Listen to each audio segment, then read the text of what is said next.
Pour la petite histoire, au milieu des années 2005-2006, Ford, en partenariat avec la société Getrag, a cherché à développer une nouvelle boîte de vitesse automatique à double embrayage pour avoir un meilleur rendement et un meilleur confort d'utilisation pour remplacer les boîtes traditionnelles à convertisseur de couple.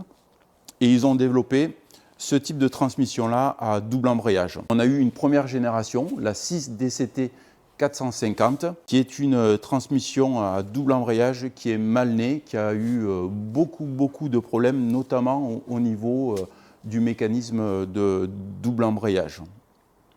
Je vous mettrai une petite photo du mécanisme de double embrayage des premières générations. Et là, sur ce véhicule-là, sur ce Ford C-Max de 2011 ou 2012, on est sur la deuxième génération. Ce qui différencie la première et la deuxième génération, essentiellement, c'est la partie amortissement double embrayage. Dans la première génération, le mécanisme de double embrayage intégrait un système d'amortissement avec des ressorts et des cages en plastique.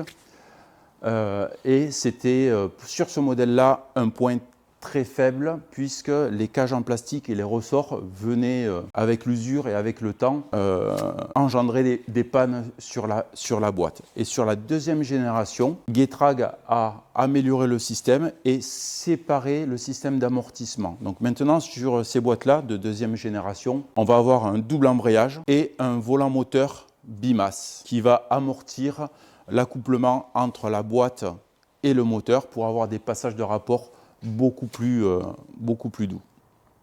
Donc cette boîte-là, elle est arrivée en panne, des codes défauts de solénoïde et de capteur de vitesse de rotation d'entrée.